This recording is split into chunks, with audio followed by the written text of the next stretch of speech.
Ferhat'ın kanalımın. Selamlar arkadaşlar. Kanalıma hoş geldiniz. Evet, daha önce de sizlere birkaç ders videosu paylaşmıştım. Bugün yine aslında biraz sayıların üzerinde duracağız. Geçen haftaki ders konumuzda ben 1'den 20'ye kadar sizlere sayıları vermiştim. Ama ne yapacağım bugün? Yine 1'den 20'ye kadar sayıları sizlere vereceğim. Üstünde beraber bir istişare yapacağız. Sonra 100'e kadar ve 1000'e kadar olan sayılarımızı ne şekilde yazıyoruz, okuyoruz, onları hep beraber göreceğiz. Evet arkadaşlar, daha önce de söylemiştim sizlere. Bazen yazdığımız dil ile, konuştuğumuz dil ile bir olmayabiliyor Kürtçe. Mesela du diyoruz değil mi? Do diyen yerler de var. Se diyoruz. Se diyen yerler de var. Biz bunları yanlış kabul etmiyoruz arkadaşlar. Lütfen, bana bazen yorumlarda geliyor. Hocam işte neden se yazmadınız? Ya da neden do yazmadınız? Arkadaşlar biz bunları zaten yanlış kabul etmiyoruz. Sadece diyoruz ki ortak bir dil ailemiz olsun ve o ailenin içerisinde biz ortak yazı dilini kullanalım. O yüzden ben size tek bir tanesini gösteriyorum. Bir kelimenin birden fazla anlamı olabiliyor zaten arkadaşlar. Yani geçen hafta başlığı jımarte olarak yazdım. Siz onun üzerinde bile durmuşsunuz. Neden hejmar değil? Arkadaşlar jımarte de doğrudur.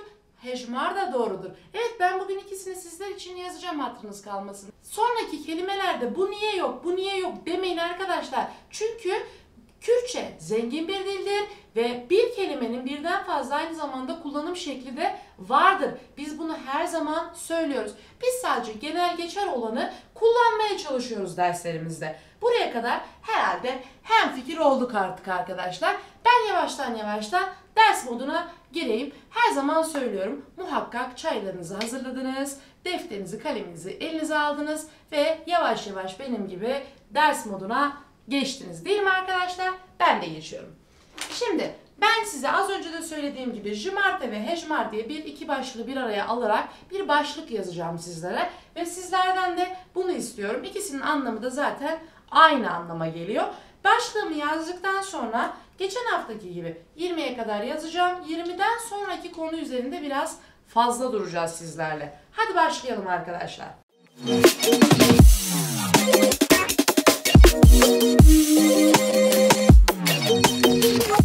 Sayı, sayılar, hejmar, jımarte, her zaman diyorum arkadaşlar. Kürtçe zengin bir dil. Evet arkadaşlar, başlıyorum. Geçen haftaki gibi yine söylüyorum. 1'den 20'ye kadar sizler de benimle beraber lütfen yazın arkadaşlar. Evet arkadaşlar, 1'den 20'ye kadar sizlere yazdım. Ve bunları bir kere üstünkörü okuyup geçiyoruz arkadaşlar. Yek, du, se, bakın şapkalı e, her zaman söylüyorum. Se diye okumuyorum. Se, biraz daha arkadan geliyor ses. Se. Çar, pinç. Bakın penç demiyorum. Pinç diyorum. Şeş, heft, heşt, ne, de. Yazde, duazde, sezde, çarde, pazde, şazde, hevde, hecde, nozde, bist. Evet arkadaşlar, videonun başında söylediğim üzere şimdi tekrardan yineliyorum. Do diyen yerlerimiz var. Se diyen yerlerimiz var. İnsanlarımız var. Biz bunları yanlış görmüyoruz arkadaşlar. Bunlar dilin zenginliğini gösteriyor. Duazde, donzde, dozde diyen bir sürü yer var arkadaşlar. Biz bunları hatalı kabul etmiyoruz. Sadece biz ortak dil ailesi içerisinde yazmaya çalıştık bunu. Bu kadar. Yani muhakkak yorumlarda soracaksınızdır. Hocam bizim bölgede donzdeh deniliyor ya da dozdeh deniliyor. Denilebilir arkadaşlar. Yanlış bulmuyoruz. Yine söylüyorum. Evet, 20'ye kadar sizlere bunları yazdım. Şimdi arkadaşlar 20'den 100'e kadar, yani 20, 30, 40, 50 şeklinde bir hep beraber yazalım. Sizler de yine benimle beraber yazın. Sonra okumaya devam edelim arkadaşlar. Evet arkadaşlar, 20 ile 100 arasındaki sayıları da yazdım. 20 bis demiştik zaten. 30 si, 40 çıl, 50 pinci, 60 şist. Bakın şist. Şist. 70 hafte, 80 heşte, 90 not. 100 set. Evet, ne yaptım ben arkadaşlar? 20'ye kadar birer birer saydım. 20'den sonra da onar onar saydım. Her zaman diyoruz, de vurgusunu kelimenin sonuna ya da sayıya yapmayı unutmayacağız arkadaşlar. Daha kibar, daha hoş, daha kulağa güzel geliyor. Yazde dediğim zaman çok basit duruyor ama yazde dediğim zaman daha kulağa hoş ve tok geliyor ses, gördüğünüz üzere. O yüzden H harflerini lütfen unutmayın. Birkaç söylenim şekilleri vardı, onları unutmuyorsunuz. Ve 20 ila 100 arasındaki sayıların da yazılışlarını, okunuşlarını şimdi bu derste öğrendiniz. Peki ben 21 demek istiyorum ya da 44 demek istiyorum ya da 62 demek istiyorum. Peki o zaman nasıl yazarım arkadaşlar? Hadi bakalım, onunla ilgili birkaç tane örneği de şu alt kısma sizler için yazayım arkadaşlar. Onu da renkli kalemle yazacağım ve sizlerden de aynı o şekilde defterinize renkli renkli yazmanızı istiyorum ki aklınızda kalsın. Diyelim ki ben 26 yazmak istiyorum. Nasıl yazarım arkadaşlar? Şimdi ben 20'min zaten kaç olduğunu öğrendim. 6'mın da kaç olduğunu öğrendim. Ne yapmam gerekiyor? Bu ikisini birbiriyle bağlamam gerekiyor. Biz u şeş. Bakın arkadaşlar, bist 20 demekti zaten. Şeş zaten 6 demekti. Şimdi bu aradaki u harfinden bahsediyoruz. Bu nedir? Hani Türkçe'de bildiğimiz V bağlaçı var ya, onun gibi düşünebilirsiniz buradaki U harfini. Evet, iki sayı birbirine bağlarken biz Türkçe'de U harfini sürekli kullanacağız arkadaşlar. Bis tu şeş, yani 20 ve 6 gibi ayırabilirsiniz arkadaşlar. Ben 26'yı bu şekilde yazdım. Bakalım başka bir örnek verelim. Mesela ne diyelim? 43 diyelim mesela. 40 neydi arkadaşlar? Çıl. Değil mi? 3 neydi? Se. Çılu se. Evet. Çıl. 40'ımı öne aldım. U bağlacımı kullandım. Se. Zaten 3'ün de ne şekilde yazıldığını öğrenmiştim. Evet, başka bir örnek verelim. Ne diyebiliriz mesela? 94 diyelim. Not u çar. Zaten 90'ın not olduğunu öğrenmiştim. 4'ü de öğrendim. Bakınız, çar. Not u çar arkadaşlar. Evet. Başka bir örnek daha verelim ve burayı geçelim arkadaşlar. Diyelim ki ben 65 demek istiyorum. Evet, yazalım 65'imizi. 60'ı öğrenmiştik. Ne 60? Şest. 5 ne? Pinch. Evet, ikisini birbirine bağlıyorum. Şestu. Şest. U. Bakın u'yu ayrı yazıyorum. Pinch'i de öğrenmiştim. Şestu. Pinch. Evet arkadaşlar. Bu şekilde iki basamaklı sayılarımızı Kürtçe'de yazmayı öğrendik. Şimdi ben 100 dedim. 100'e sad dedim. Peki 1000 yok mu? Milyon yok mu? Bizde de var tabii ki de. Biz 1000'e ne diyoruz arkadaşlar? Hemen onu da tahtaya yazayım. Sizler onu da öğrenin lütfen. Evet, sayıyla yazılışını yazdım. Yanına da Kürtçesini yazıyorum arkadaşlar. Hazar. Tamam mı? Yani biz 1000 sayısını da hazar diyoruz. Bizde de 1 milyon milyon olarak geçiyor arkadaşlar. Diyelim ki ben 3 milyon demek istiyorum. S milyon. Zaten S'yi öğrenmiştim değil mi arkadaşlar? S milyon. Evet. Diyelim ki ben 6 diyeceğim. Yani 6 milyondan bahsedeceğim. Ne demem gerekiyor? Zaten öğrenmiştim. 6 milyon. Peki Hazar'da da aynı şey geçerli mi? Evet, geçerli arkadaşlar. Diyelim ki ben ne demek istiyorum? Ben 7000 demek istiyorum. Nasıl diyebilirim? Ben zaten Hazar'ın 1000 olduğunu öğrenmiştim. Diyelim ki ben 7000 demek istiyorum arkadaşlar. Ben zaten 7'nin ne olduğunu öğrendim. Evet, Hazar'ın da ne olduğunu öğrendim. O zaman ben 7000 demek istersem ne derim? Arkadaşlar, Haft Hazar. Evet, deneyelim arkadaşlar. Hemen bir iki örnekle de bunu da biraz öğrenelim. Başka bir örnek verelim. Ne diyebiliriz mesela? 11.000 de diyelim. Evet, yazayım tahtaya 11.000'i. Yazde Hazar. Zaten ben öğrenmiştim, yazde 11 anlamına geliyordu. Tamam, buraya kadar da geldik. Bunlara da birkaç örnek verdik arkadaşlar.